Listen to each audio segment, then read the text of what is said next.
Hi, and welcome to another Everything Digital Health. I'm Dr. Marcus Bohr. I'm a GP and health tech specialist. And today I've got Sam Smith from MedConfidential. Sam's an experienced privacy campaigner, and I'll hand over to Sam to introduce himself further. Hi, I'm Sam from MedConfidential, and MedConfidential looks at what happens to your medical records. Where does your data go?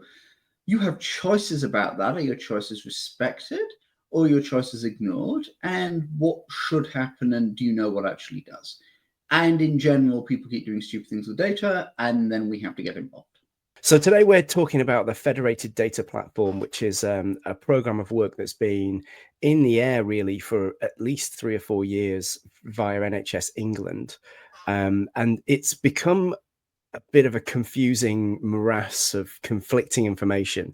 So what we're going to try and do is see if we can sort of draw out the ground truths about what it's for and what it is and what it does and what it isn't. There are multiple layers of controversy around it. We'll try and get to some of those areas of controversy, but that might actually require more than one episode to cover. So we might come back to this story, is what I'm saying. But I think for today, we're just going to get going with, what is a federated data platform, Sam?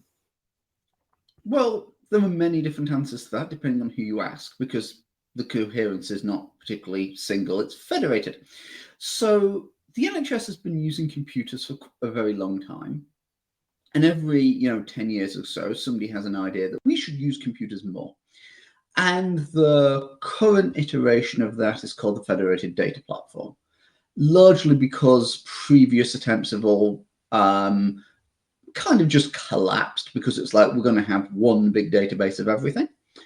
And instead, let's have lots of big databases of everything, because apparently that makes things better. And to understand why people think the Federated Data Platform is a good idea, you need to remember that there was a big pandemic in 2020. And sometime in around February, March 2020, NHS England effectively took over control of every hospital in the country. Because that's what the pandemic plan says, and that's how you balance load, and it's a good thing to do, responding to a pandemic. And NHS England, they all use different computers, and we don't really know how to micromanage them. We should make them have a single computer. And the federated bit of the data platform means the NHS England at the national level, soon to be the Department of Health, so the government, Wes Streeting, Secretary of State, can control what goes on in individual hospitals. And that's kind of what federated means. I always thought that they'd put the word federated in there to try and invoke the idea that the data itself was split into lots of little pondlets rather than there being a single data lake, and that was to appease the data privacy people, yourselves and myself, so that they could say, well, it's federated. It's not a huge NHS England sized data lake where we can see everything that's going on. It's all in little pondlets which are locally derived and locally controlled. I don't think that that's actually how it's built. I think it's just one massive data platform. But I always figured that federated was just put in there as a word. I've not seen any evidence of any technology within the FDP that is indeed federated. Have you? So the way it's been designed and the way it's been rolled out is NHS England is co-data controller for all of the products that are there, and you cannot use a product that is not approved by NHS England. So the federation, if you're a 1980s sci-fi buff, we're talking federation in the style of Blake Seven, not the style of Star Trek. It's the suited stormtroopers, not the Star Trek Next Generation I like style. that. I like that. And if you haven't watched terrible British sci-fi from the 1980s, you have no idea what the hell I was just talking about, which is probably common for a lot of FDP, because there's a lot of analogies that don't quite work. But yes, technically, a hospital owns all its own data in the FDP, but it can only do with that data what NHS England tells it may, and it may not do anything that they tell it it can't. So, it's kind of a bit messy. Could a trust install their own product? Technically, yes. And the flagship for Palantir in the NHS is Chell West, where the chair of the trust is his company's paid by Palantir to do a bunch of lobbying. Wonder why they like Palantir. I heard sort of through the grapevine that there might be some trusts or even regions that are pushing back against FDP on the basis that it doesn't do the things they need it to do, and their existing data platform is better. So Manchester and Leeds, through the rumour mill, have said we're not having FDP. So that's quite recent. So I don't know whether that's out there in the public domain yet in any way. It assumes FDP is designed to assume that one size fits all imposed nationally, and that everybody else across the NHS are idiots if they didn't already use Palantir. And Leeds and Manchester, being from the north, take a little bit of exception to that and go, we already have products that we use and we like. And NHS England like, well, we bought Palantir, how about you use that? And NHS England like, we've bought Palantir because we want it and we want everybody.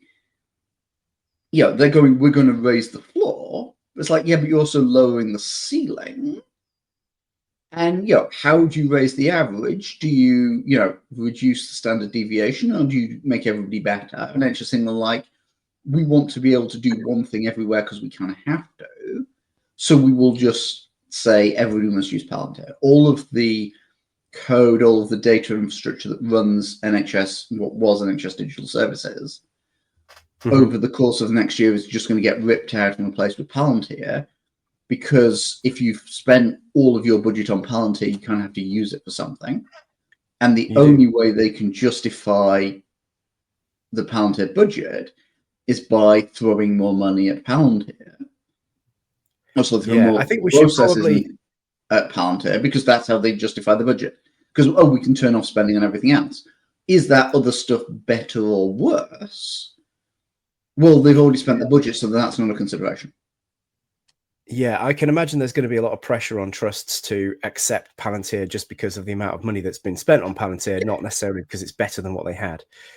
But I think we should just pause a second to explain what we mean by Palantir, because for if you haven't been following the kind of Federated Data Platform as a thing, then we need to make that link for you. So the Federated Data Platform is the product that NHS England announced that they wanted, and that the supplier of that platform is Palantir, which is a fairly large American company which has got lots of contracts with governments.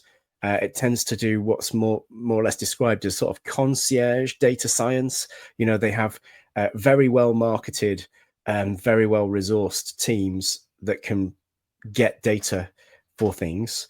And they've been fairly public about not having that much of a conscience about it. So, as a company, Alex Karp, the CEO, was quite happy to address the shareholders and tell them that, on occasion, governments kill people using data that Palantir gets for them, and they're fine with that. That's pushing their share price up, and they're good about that. So this is a company that's, if I'll post some links in the show notes, but essentially Palantir are not the finest bedfellow to have if you're into delivering healthcare at national scale. There are certainly a lot of ethical, moral kind of considerations about them. But despite a lot of campaigning that we were involved in, both MedConfidential and myself and Foxglove, the contract for the Federated Data Platform was awarded to Palantir, mainly because they were already providing that service post-COVID. So they kind of had the incumbent advantage. And that was ignored. Long story short, the Federated Data Platform is provided by a fairly nasty company called Palantir, who I think many people believe should not have anything to do with the NHS.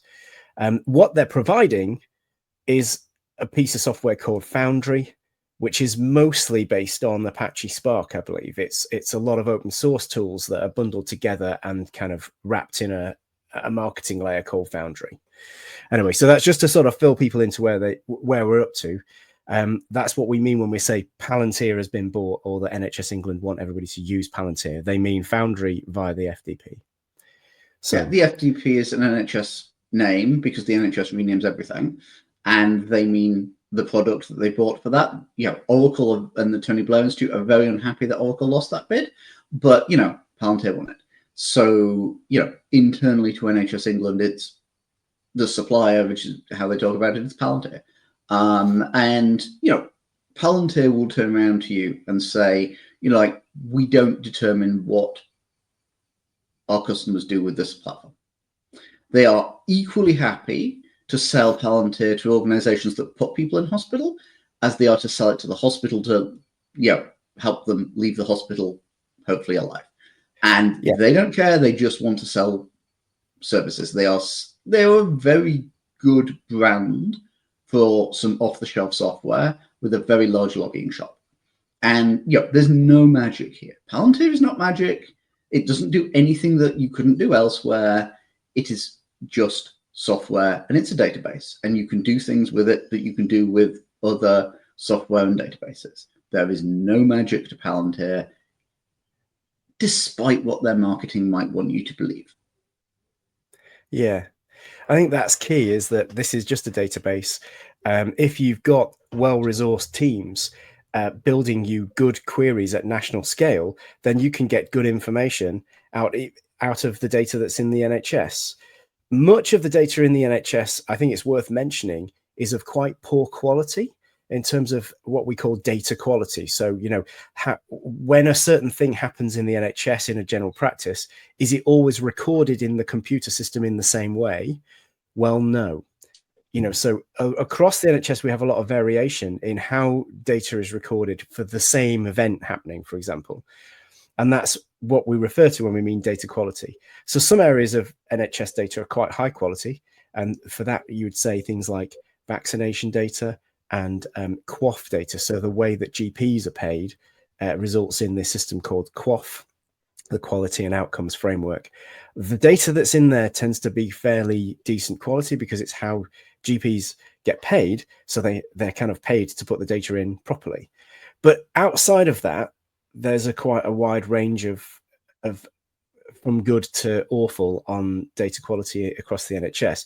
So extracting meaning from that data at national level is a challenge. Yeah, so the Wes Streeting's big idea for the NHS, one of which was no big changes, but we'll leave that one, was to create something called the single patient record. And where is the single patient record going to be? Maybe it's going to be an FDP, maybe it isn't. There's no real reason, if you believe the FDP hype, for it not to be, but they're sort of going, well, maybe that wouldn't be a good idea.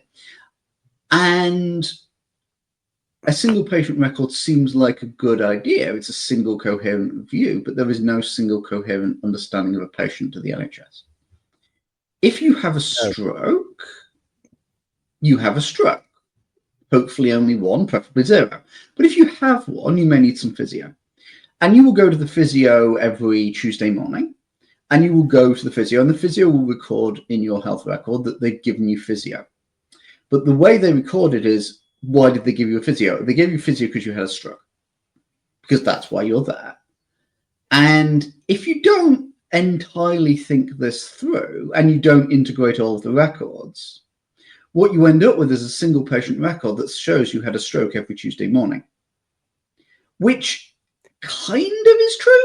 It's not completely inaccurate, but it's also not quite what happened. So, yeah, well, it's the difference between logging piece of data and having a persistent problem object within the record. So there's this concept called problem-oriented medical records, which I can link to a really great video from the 1970s by a guy called Larry Weed, who talks about the problem-oriented health record back in the days of paper. And that solves the thing that you're describing, as in, once you have your stroke, we create a new folder, as it were, which has got stroke on it, and that's your problem. So we accept that you now have a new problem in your health, and it's called a stroke. And then care relating to that problem can be linked to that problem, so that if anyone wants to find out all the care you had about your stroke, they can easily go and have a look in that problem area and see all that stuff. And in the history of GP systems, so computer systems that GPs use, they've, to a lesser or greater extent, all had some element of problem orientation within the system. So actually, some of the existing systems that we use across the whole of the NHS do have the facility to kind of properly manage a stroke, for example, as a problem. And you can link bits of new information to that. So if you prescribe something, you can link it to the stroke and say, well, they're on a Pixaban now because they had a stroke because of the atrial fibrillation. That would get linked to the problem so that you can see everything, and it gives you different kind of views and that sort of thing of the record. But you're right. I mean, if you don't design a single patient record correctly, then you can end up in a place where you've just got stream of consciousness emanating out of every person that ever gives you any care, and not necessarily a nice coherent story about you, but just a story about the care they gave. Yeah, which and might not be meaningful. there is no coherent story. Like, the clearest example is what social care the NHS thinks somebody needs, and what social care thinks they need and will get. And they just don't match. It's not that there is a new database will fix this. Two parts of the system that don't join up, and the entire model for FDP is we'll have the database fix it. And part of the vision for FDP, why do they want a national system? Why do they want national data sets? So they can run AIs over them. Like, what is the thing that they need to copy the data for? Why does NHS England want an England level federation? Because the Department of Health in England does things at England level and needs the data on people in England in order to be able to do that. And what we're talking about is the language in the NHS's population health management, but it's the long-term management of populations and population health, and how do you reduce demand in the NHS over the long term. And part of the vision for that is, like, we need, doctors are expensive. There are many reasons NHS England would like to reduce their staff bill.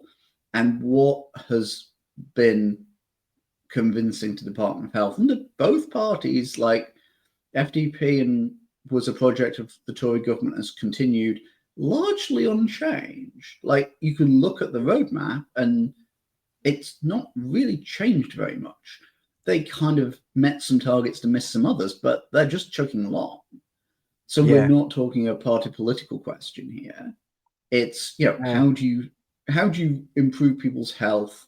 How do you do things to people? Well, you connect all the data and have the AIs deal with it.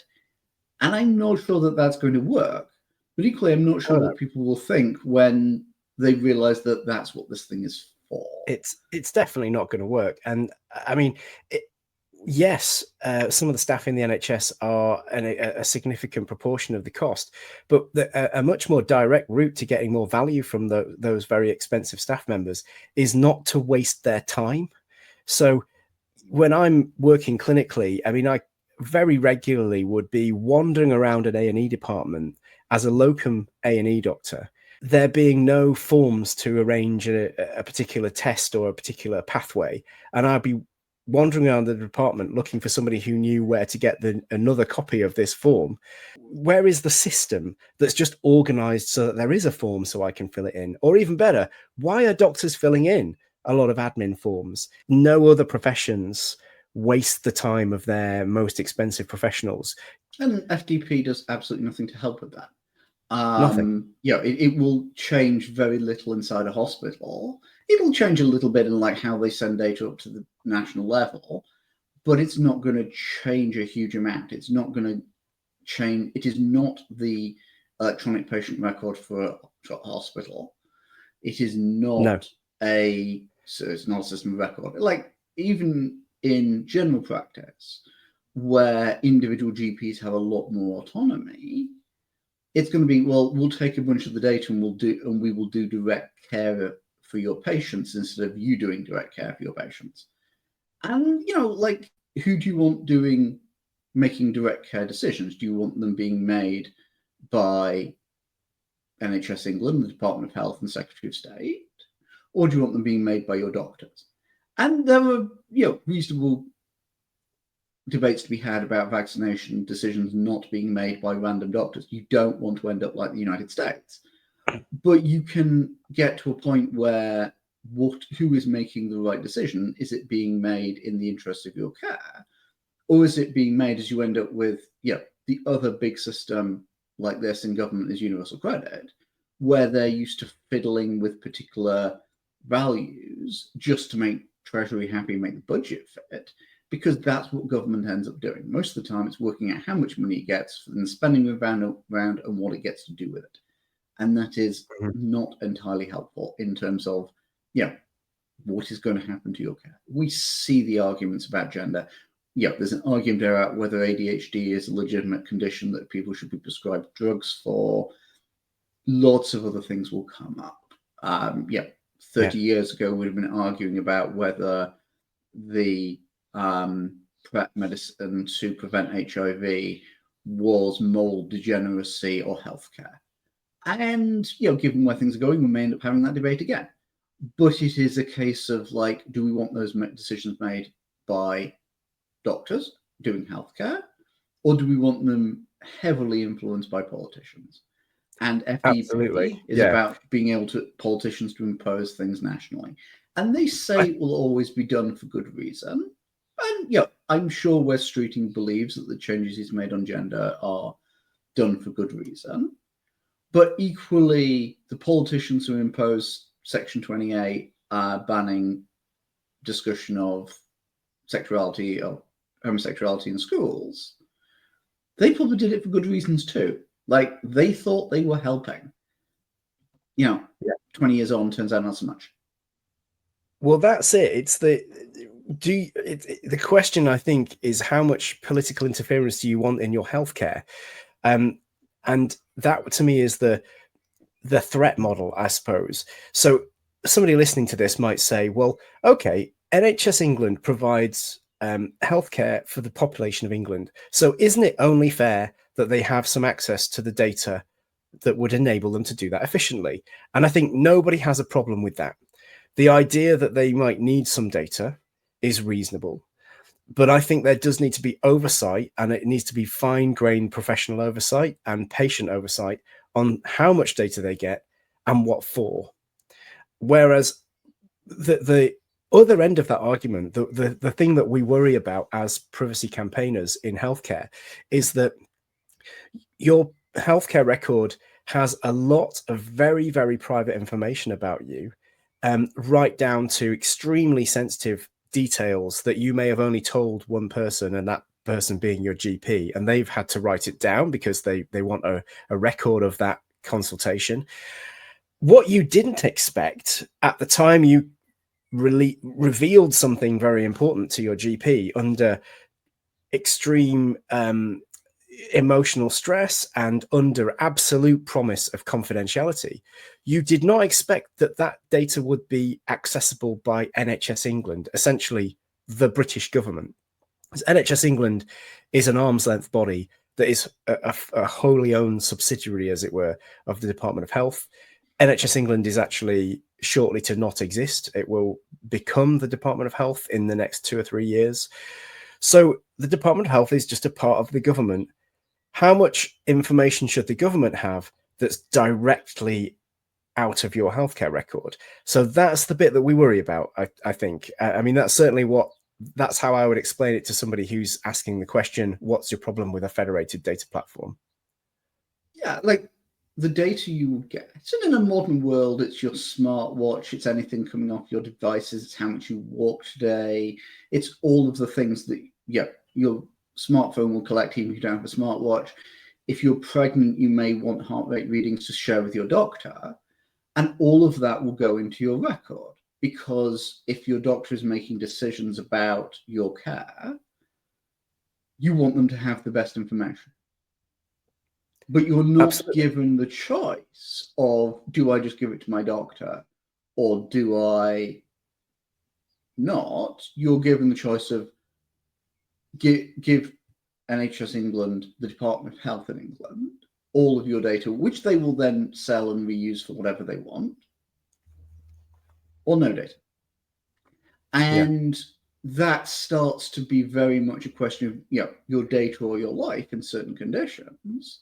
And we know Yeah. this stuff is identifiable. There was the London Marathon a couple of weeks ago. Yeah. Somebody ran that in 2 hours 24, didn't win, British. How many people had a smartwatch on a wrist? How many people ran that race in a marathon in that time on that date? Just one. You can then Yeah. read off everybody else's medical record. You only need one key, one piece of information to find somebody. And, some of those are unique. If I'm giving a talk in London, I will basically say I leave the building and get hit by a bus. And how many people did that stupid thing in London that day is probably not many. And suddenly you can see my entire medical history if you've got access to the data. And the assumption is that nobody will ever go wrong. And there was a lot That's of it. assumptions of good chaps that nothing will ever be misused. There's And, At this level of data, there's no such thing as anonymization and there's no such thing as pseudonymization, because with just a few critical details from your full medical record, we can easily re-identify you just in the way that you've explained, specific single events that happened, especially if you know the location, if you know the time, if you know the type of event, but even more generic things. If you have 3 children and you're a woman, and we can see that you were in hospital on a whole series of anonymized health records. We can just look for the person that was in hospital at or around the dates of birth of your 3 children. How do we know the dates of birth of your 3 children? Well, you're going to put some posts on Facebook or Instagram that will have your children's birthdays, and it'll be, oh, this is Amelia's 13th. Okay, so we now know exactly her date of birth, pretty much. If we do that with enough diligence, we can easily reverse identify, or we can break the pseudonymization just by knowing some quite simple things about you, and then go to the medical records and say, we need to find the only woman in Britain who was in hospital on these 3 dates having a baby. And that almost certainly will uniquely identify you across 3 children on 3 different dates. I would guarantee there are no other women. It would be incredibly unlikely there'd be a second person. Even if there was, they might live somewhere completely different to you, and so we still know who you are. So that's kind of the threat model, that at this scale of data and with this level of detail, there is no pseudonymization and there is no anonymization. So anybody who tells you, don't worry, it's anonymized, is lying or doesn't understand it. I think they just don't think about it. So NHS England would push back incredibly hard and say, we protect the dates of birth of the children. And they do protect the dates of birth of the children. They just don't protect the dates of birth of the maternity events of the mother, which kind of the same thing, but it's different. NHS England, would argue that anything they want to do with data is legitimate because it is NHS England that is doing it. And they're marking their own homework at this point.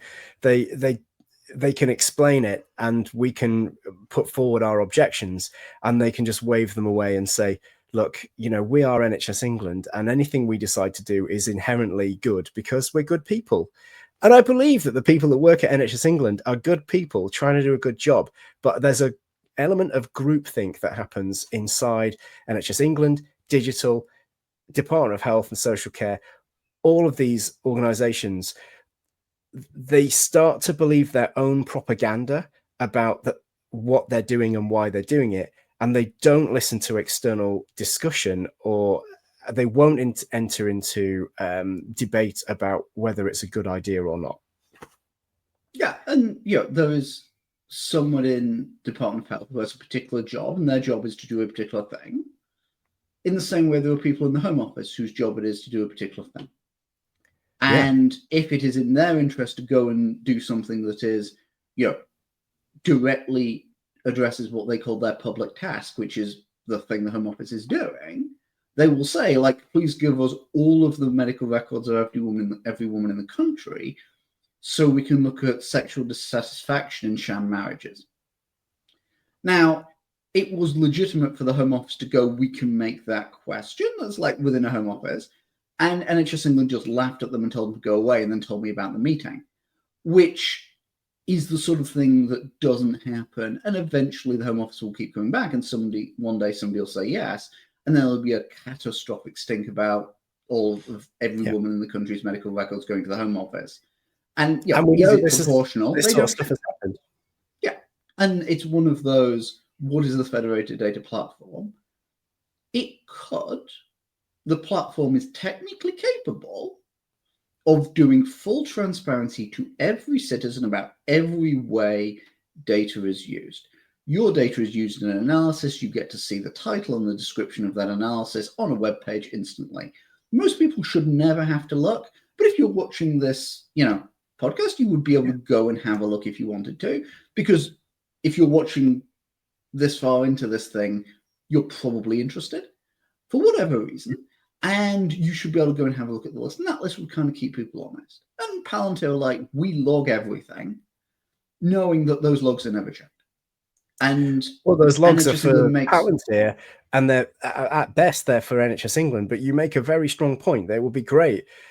We have the technology, surely, within the NHS app to make a view available to show you as the citizen where your data has been used, whether it's been for research or for planning, or whether it's for some other access. If you can see every single access, then that is an incredible transparency tool to hold the government to account for its access to data. Because if you found that your record had been accessed by the Home Office to decide whether it thinks you're part of a sham marriage or an illegal immigrant or whatever it is that they've got a bee in their bonnet about this week, that would be visible to you, the citizen, and at least you could then, with the knowledge of that, you could do something about it. Yeah, and we're not talking about what could the technology do. We're talking about what does it do in practice within the constraints. Palantir is a very powerful technology. It can do many, many things. It does log all queries unless you turn the logging off. But NHS England, say they will publish the data protection impact assessments that data protection law requires they do, and they should publish or release under FOI. And they go, we're just not going to publish them. Now, why? Because they're scared that when they write down what it is they're going to do with data, people will turn around and go, that isn't a very good idea, don't do it.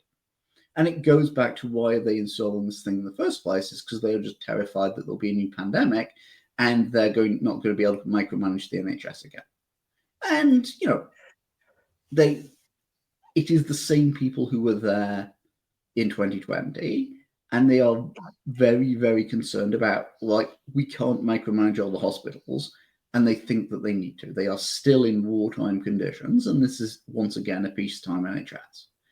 And I don't know if I even buy that, really. I think that yes, there was the pandemic, and yes, there might be pandemics in the future, but I don't think that's actually driving a lot of their motivation here. I think it's just that they've now got used to and sort of addicted to the idea of a sort of national NHS England level Minority Report dashboard of everything that's going on in the NHS, and being able to drill down and zoom in and enhance down to individual levels to find out what people are doing. That absolutely completely conflates and confuses all the possible legal bases for accessing this information. I mean, we haven't talked about legal basis, but that's maybe the thing we should talk about next, which is that when you have somebody's information, there is always a legal basis on which you store that information. So as a GP, I have some information in my computer system about my patients. What's the legal basis? It is the legal basis of direct care, because I need to have that information in order to safely provide direct care for them. And it's about the relationship between me and the patient, and I'm the data controller. There are other legal bases for having data, but they are a little bit more restrictive. and in some cases invoke an opt-out. Now, because the Federated Data Platform has been such an absolute confused jambalaya of different purposes, use cases that have been parts of blogs, and then the blogs have been taken down because they sounded a bit too much like a direct care use case or a research and planning use case. They just had absolutely no clear vision about what the purpose of this is and what legal basis it will have. It's just been a bit of everything. I don't know if does that resonate with you? Oh, yes, because they don't have a clear legal basis and it's a bit of everything. Like it is a solution which they are trying to use for everything that comes across their desk. And NHS, if you're expecting coherence from the Department of Health in England, you are going to be disappointed. It is an incoherent organisation. It is why NHS England is being abolished. Like, if you want to know why is this incoherent, just listen to Wes Streeting's speech about abolishing NHS England, and he makes the case perfectly for why this is incoherent. Like, he's not improving it, but he's understood that there's what the problem is. And so when it comes to, like, NHS England is not taking any new data into Palantir yet because they know that will be controversial. So they're not doing that. They're going to go, we're going to push it on to hospitals and ICBs to do their existing thing. And they're not going to, like, force trusts and ICBs to pay for it yet. They're just going to ban them from paying for anything else. Which, like, well, you get the free thing and you can't spend any money, sucks to be you. So, like, is that, like, all of the messaging is designed to have to avoid explaining what it is they're trying to do, because if you write it down, it makes no sense. So they, have to write something longer that is much more complicated. And, where does it kind of come from? It comes from the fact that the Department of Health in England feels responsible for everything and deliver nothing. And it's like, how do we micromanage your trust and your doctors in providing your care? And, there are good reasons to offer better technical solutions. Cancer 360 is the Palantir product for running cancer treatments. And, maybe it's better than what they have, maybe it isn't. I'm not going to compare particular products. But it's like, we're going to give this to everybody and impose it on you and ban you from buying anything else. Not giving them a hell of a lot of options, is it really? It says you have to have this.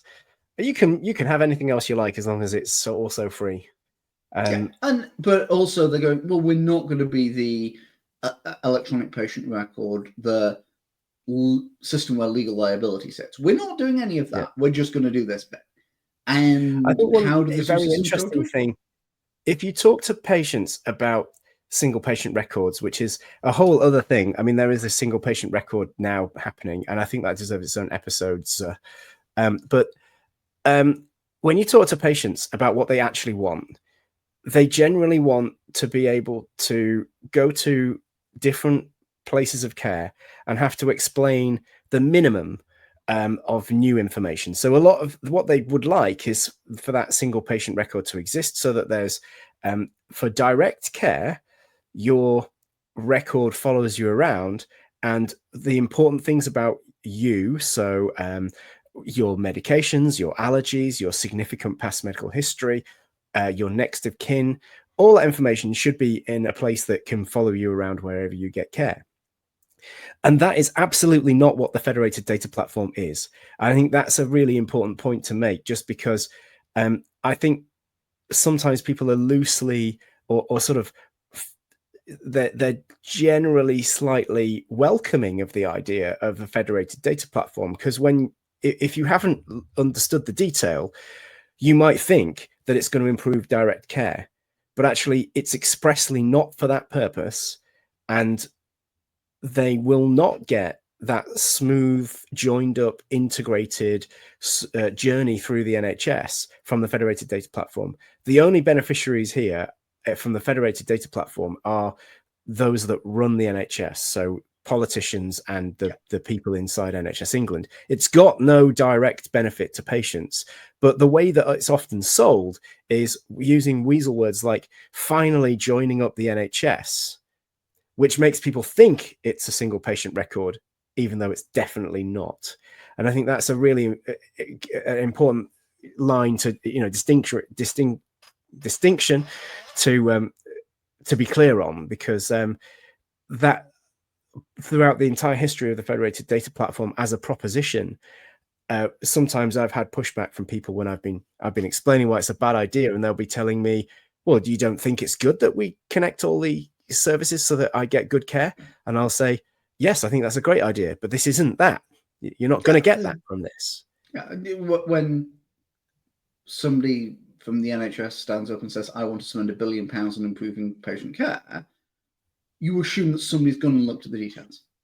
And when you look at the details, it's like, oh, it's a bit more complicated than that. But, is this actually where you would have spent £1 billion? There were lots of other things that £1 billion could be spent on. Does nothing for GP, does nothing for direct, all of the different examples. It's like, oh, we're going to try and do this thing. And, it's why have they done it? Because in the pandemic, it was potentially useful. And, the sales pitches are very, very good. And I'm sure that in a future episode, you can have Foxglove and Good Law Project on to talk about all their watermelon cocktails and all the process that got us from here's some software that might be useful to we have to run the NHS on this thing. And, the world keeps turning, the NHS keeps evolving. And like all of the other data projects, in a few years, we'll go, oh, that was a bit of a mess. Maybe we should have done something else. Yeah. The fundamental inefficiencies in the NHS are absolutely happening at the human scale, and they're completely understandable if you just go and work in frontline services for a bit. Anybody who works in frontline services can see the inefficiencies that I alluded to before. We are taking our most expensive staff members and wasting their time whilst they do crappy admin jobs that anybody else could do. And we could absolutely make the savings there if you spent £1 billion. And that would be optimizing the engine, turning it into a much more productive stack of systems. Whereas what the Federated Data Platform is really it's like putting a cutting edge AI powered engine management system on a steam train. It doesn't make the steam train go faster. It doesn't improve the technology of the actual driving forces, but you can see exactly how slow it's going at the most fine-grained level. So we end up with all the data that we could possibly need about the collapse of a failing system, instead of putting the money into the grassroots services where it's actually needed so that we can efficiently deliver care. From that, I would love to be able to pass on important operational data upwards towards NHS England about how great the service is. But at the moment, it's just going to be, I can imagine systems like the Federated Data Platform being used as a stick to beat us with when they can see at national level poor performance. But there won't be any money to improve the poor performance at grassroots level. There'll only be beatings until morale improves. The Department of Health in England standard policy, and they want a nice dashboard to make it easier for them to figure out who to whack with a stick, not necessarily to work out how to improve care. They might improve care largely by accident, but it is a case of what do they want out of Palantir? They want, what is the thing that senior managers at Department of Health in England and Secretary of State like? They like the dashboards. This is how the NHS is doing this morning. And those graphs keep trending down, and they will get very, very pretty graphs showing the trend. And that's, and they pretend that better graphs equal better care. Yeah. It's like, well, I'm not sure that link has been proven. And, they will end up using the wrong metrics for the wrong kinds of incentives throughout the service, and we'll end up with spiraling out of control. They will end up managing what they can measure. And FDP is all about the existing data flows, and so they will basically pressure that. Like, how do they manage GP well, they do it via contract and via money and via a big stick, and it turns out not to be helping with GP, why is it going to work any better with hospitals? Like, if you think about what the ideal NHS digital offering would be a nice, reassuring web page in the nice shade of blue with the NHS logo and a single button saying "Make me better." And turns out that's really quite hard. We can't do that. But I'm pretty sure the AI bros will come along and go, we'll build an AI to build it. And it's like, it's really attractive. The question is, does it work? And does it stop people, show up in A&E or the back of an ambulance? And, the answer may be no. And what we'll end up having to look at is like, what is the NHS we want? And, the NHS is going to go through a lot of change in the next few years. Like, it looks like a bunch of high-level medical research is starting to work. The mRNA vaccines seem to be starting to work for cancer. A bunch of other treatments coming online. It's like, what would we do? Like, cancer is basically 20% of the NHS budget when you factor in everything. And if what it turns out is a blood test and mRNA vaccine, and suddenly some number of cancers stop basically being a problem, the same way that cystic fibrosis used to be a really problematic condition to have. Your life quality was adversely affected and then you died. And now you take a pill every day and you're fine. Your life expectancy is normal. They took cystic fibrosis off the Make-A-Wish Foundation for kids who were really sick, because if you had cystic fibrosis, you weren't sick anymore. You were just normal, taking a pill every day. And the fibrosis charities would like to get that to, we give you an injection once and you never have to take the pill every day. That's great stuff. Forefront. Yeah. And it's sort of one of those, how do you deal with the NHS in a world where that happens, where you actually have to start moving 20% of the budget of cancer treatment around? That would I think spending 20% of the NHS budget differently would solve a bunch of problems, because it's quite a lot of money. Yeah. But my thing is, you're absolutely right. There's going to be a lot of change. There's going to be a lot of things that need to be that might need to be managed at a more national level and using data, possibly even using AI. But I think the real critical thing is that, is the Federated Data Platform the right solution to that? I think for many reasons, I disbelieve that it's the right solution. So, I mean, I think it's absolutely wrong that they're using essentially a military contractor to provide the service. I think the thinking around how it's being built and architected is comically inadequate. And I think that all of this stuff could have been done in-house by investing in NHS's own data analysts, AI capability and that sort of thing, with the advantage that we'd own it all. So if we had built something with Apache Spark to run the NHS on, we would own it. So we're not going to have to be on the hook for £500 million every 3 to 4 years to Palantir to have the same thing that we could have built in-house, and it would be owned. Same with the AIs. When you train an AI on NHS data, is it owned by the NHS? Probably not. And the way that the contractual stuff is done, and almost always we don't end up owning it. Yeah, they're going to screw the first ones of these up, but the NHS will own the data the same way trusts own their own data. And those are big. There are a bunch of trusts are going like, we will partner with this company for no money to the trust, but all the data goes to the company. And the companies always go bust. But they were like, we'll do it, and then we'll get an AI and we'll be able to charge all the other hospitals for it. And NHS England goes, that's wonderful. You'll be charging all the other hospitals.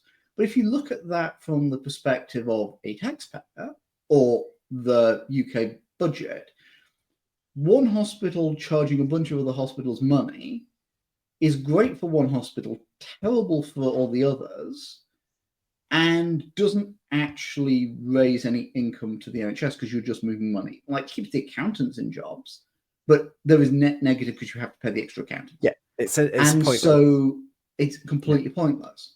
So once you know something is possible, you can just replicate it.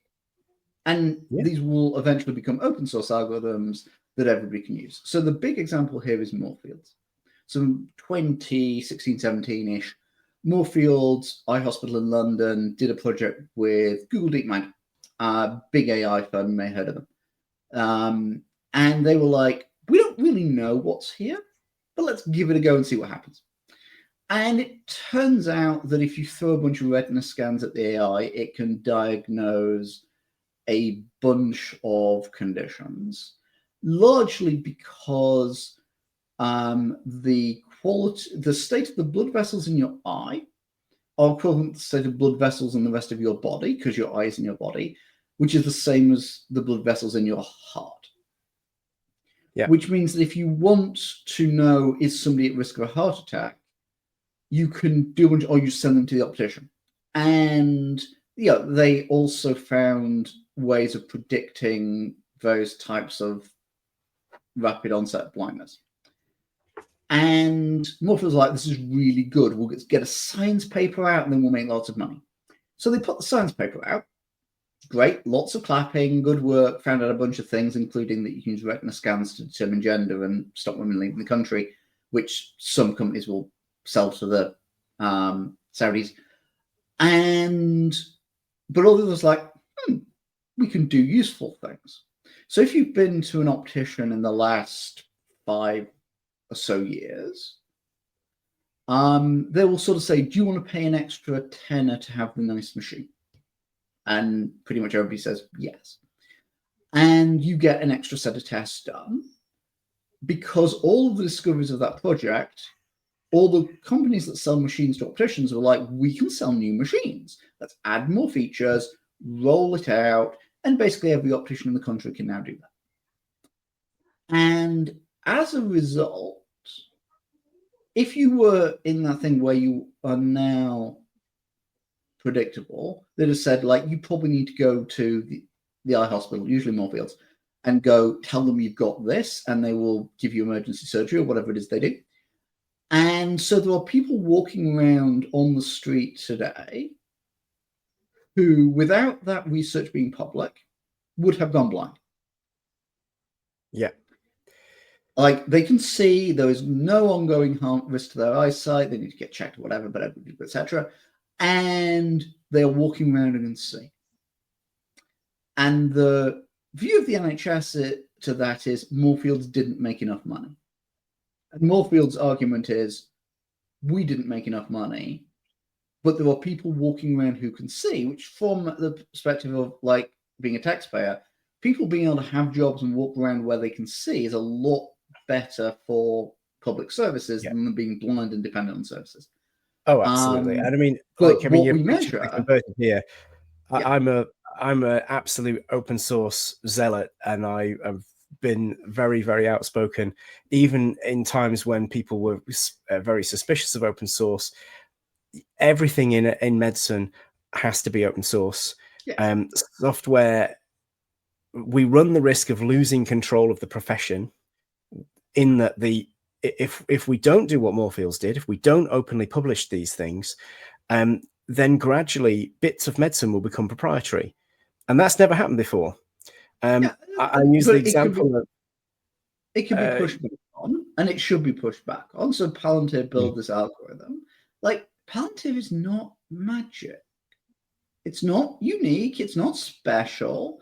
It's got some nice branding, but it's not magic. There's nothing in Palantir that cannot be done in anywhere else with the same data, and the trusts own the data. And so anything that works can be replicated, and it should be the position of the NHS that anybody who tries to do something proprietary, we will do open source equivalents. And if in the drug world, we call this patented drugs versus generics. And yes, there may be a use of a patented drug for a while, because in the choice between somebody dying and somebody living, you should make that choice. But as soon as you get generic drugs available very, very cheaply, which inevitably you always do, then the NHS will switch to those generics.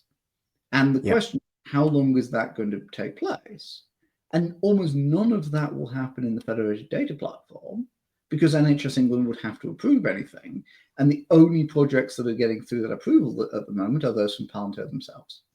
Why? NHS England says they're very transparent and they've done data protection impact assessments for all their products.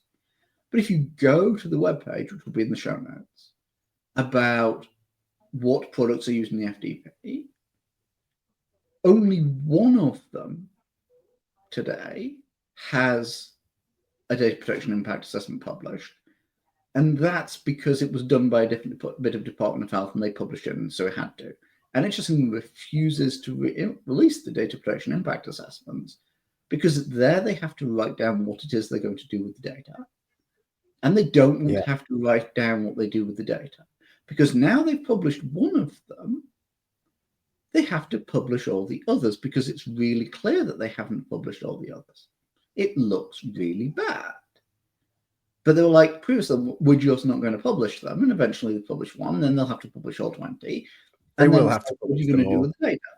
And I think, if there's any way that we can put pressure on, I think that we should try and do that. Maybe if there's any links that we can put in the show notes, then we can sort of add voices to the call out for the DPIAs to be released. But I think we should probably stop there. Really, we've had a really great talk, and I would like to have you back on to do sort of Federated Data Platform Part 2, where we dig a bit deeper into each of these issues. I'd just like to say thank you very much, Sam, for coming on the show, and we'll definitely have to do Part 2.